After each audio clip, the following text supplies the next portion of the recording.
اذا عندك فضول من شيء فبالغالب انك تروح تبحث بجوجل عن الشيء هذا، سواء اطول، اقصر، اغرب، افضل يوتيوبر مثلا، يعني راح تحصل اجابه بدون اي عواقب او مشاكل.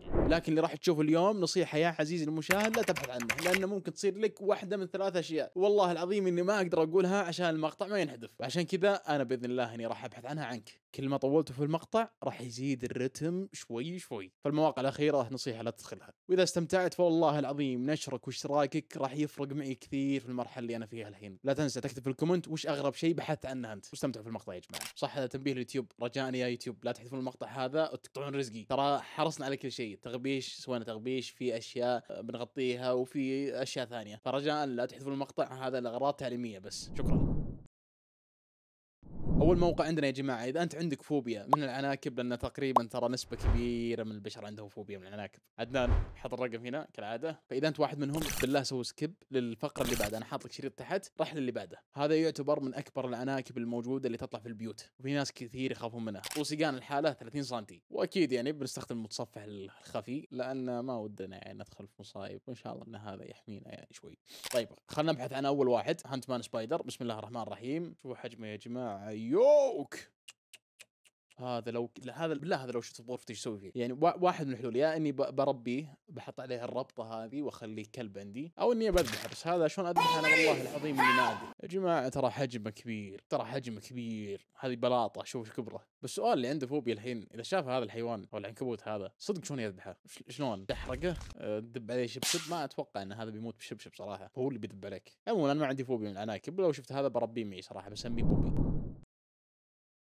الشيء اللي بعده نفس اللي قبل هذا، فاذا انت برضو عندك ذا سوي سكيب، بس انا ما راح اطلع اشياء ما راح تشوف شيء الحين. ممتاز، بقولها بس عشان ما حد يخاف. الشيء اللي لا تبحث عنه يا جماعه، ازاله يرقات الذباب من الجلد. ممتاز، هذه يا جماعه تكون زي ديدان بالفم، يشيلونها بطريقه شيء يقسم بالله لا تبحث عنه، انا اقول لك بس لا تبحث عنه. ممتاز. الشيء اللي بعده الثقوب السوداء في الجلد اللي تكون في رجول كذا، زي الثقوب السوداء ومدري وشو، لا تبحث عنه ارجوك لا تبحث عنه. خلاص انا بحثت عنه لكن فعليا ما اقدر اطلع في اليوتيوب، فممتاز روح اللي بعده. الشيء اللي بعده واللي كثير قالوا لا تبحث عنه، اللي هو تجربة النوم الروسية. زي ما تشوفون يا جماعة التجربة هذه سواها ب5 اشخاص، خلوهم ما ينامون لمدة 5 ايام، لكن بأدوية وطريقة معينة. فما ندري هي القصة حقيقية ولا لا، لكن بالنهاية صارت اشكالهم زي كذا، الصورة اللي كلنا قد شفناها. في اشياء اكثر بالتجربة العلمية هذه، بس تبي نصيحتي خليك مكتفي بالمعلومة اللي اعطيتك اياها هنا، لا تخش بتفاصيلها زيادة. حلو. الشيء اللي بعده اللي لا تبحث عنه اللي هو زراعة رأس كلب. بصراحة أنا أشوف إنه موضوع عادي، يعني بحثت عنه وشفت حطوا رأس كلب ثاني زي كذا، أتوقع إنه يعني تجربة عادية، يعني مو مرة اللي تخوف. بس الحين شلون يربونهم؟ يربون الكلب هذا ولا الكلب هذا، ولا كلهم يعتبرون كلب واحد؟ أنا والله ما أدري. في شيء ثاني لا تبحث عنه، بس اتوقع انه عادي، يعني الموضوع بسيط صراحه، اللي هو لا تبحث عن كوالا مبلل بالطريقه هذه، كوالا مبلل. فبيطلع لك بالشكل هذا، شكل غريب ما قد شفناه صراحه، واتوقع اني لو شفت هذا بمكان معين بنخرش، لكن طلع والله مو بالشكل اللي احنا متعودين عليه، طلع كذا والله. يقولون فيه باستراليا كثير، فاتوقع اني بكنسل اروح استراليا. الموقع اللي بعده عداد الموت، طلع لك على كلامه ان متى راح تموت، استغفر الله. طبعا عارف انه كله كذب كذب، الوحيد اللي يعلم الغيب الله. لكن هذا يا جماعه الموقع لا تبحث عنه، ونصيحه لا تجربه بعد، لان عشان ما تدخل في شك الشركيات الامور هذه والى اخره، فلا تجربه ولا تستخدمه ولا تبحث عنه ولا تسوي ولا شيء. وريتكم عشان تعرفون. الشيء اللي ما انصح احد صدق انه يبحث عنه يا جماعه، الدارك ويب، ولا يدخله ولا يستكشفه ولا حتى يجرب. في اشياء كثيره هناك واتوقع كلكم تعرفونها، تبيع اعضاء جسد، مخدات، قتله متسلسلين، خرابيط، اشياء كثيره يا جماعه. لكن اصلا مجرد دخولك هناك انت 99% في احتمال كبير يعني انك انت تتهكر اصلا، ففجاه تقوم الصبح تلقى جهازك احد يتحكم فيه عادي. لكن اذا تبغوني انا اجرب ادخل واسوي اشياء انتم تطلبونها، فانا ما عندي مشكله، كل شيء عشانكم، فاشترك تحت. متى تنفجر الشمس؟ شيء في ناس لو شافوه بيقول يا الله ما ادري وش، ويضايقون ويخافون ما ادري ايش. طبعا كله بيد الله سبحانه وتعالى، بس في ناس صدق تخاف. فاذا بحثت انا بيطلع لك انه بعد حوالي 5 مليارات سنه. فانت يا عزيزي اللي تخاف، يعني لا انت بتشوف ذا الشيء، ولا عيالك، ولا عيال عيالك، ولا عيال عيال عيالك، ولا عيال عيال عيال عيالك، ولا اولدك المليار اللي تحتك ما راح يشوف هذا الشيء. لا المليار تكنيكلي يعني راح يشوف، لكن العلم عند الله سبحانه وتعالى.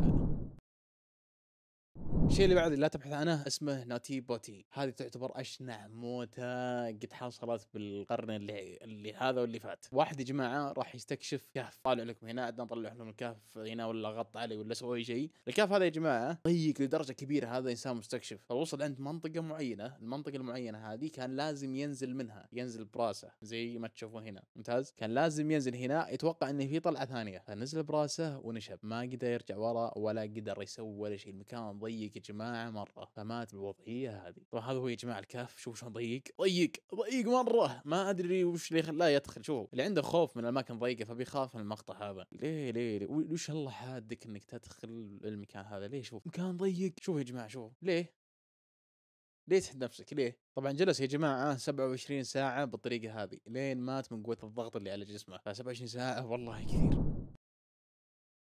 شيء ثاني لا تبحث عنه اللي هو الوشم في العيون، يعني فوق انه حرام يا بني ادم ممتاز، فوق انه شكل غبي، تحطه في عينك ليه؟ شوفوا يا جماعه يعني الان وسيله التواصل بيني وبين الشخص اللي قدامي عيني، اغطي عيني بالطريقه هذه ليه؟ شلون اتناقش معك؟ انا يجيني واحد قدامي عيونه زي كذا، انا شلون بتواصل كيف حيوانات؟ شلون؟ الحمد لله على النعمه، والله الحمد لله على النعمه. الشيء اللي بعده وش يصير اذا انا مت؟ ممتاز، ما له داعي تشوف، يعني ما له داعي تشوف، ما له داعي، هو كلنا بنموت في النهايه، بس لا تشوف، لكن بوريك انا. يقول عندما يموت الشخص توقف نشاط مخه، توقف كل الوظائف الحيويه مثل التنفس، نبض القلب، وفي اشياء جانبيه برضو تصير تغيرات في الجسم، استرخاء العضلات، انخفاض درجه الحراره، والجاذبيه تسحب الدم الى تحت يا جماعه، يصير الجلد لونه احمر على بنفسجي في مناطق معينه تكون تحت، تصلب العضلات يا جماعه بعد ساعات قليله من الوفاه، وهي العمليه التي تسمى تيبس الموت، فتصير تصلب، تصير الجلد شاحب، فما يحتاج تشوفون تفاصيل اكثر، خلونا الى هنا، اتوقع انه كويس.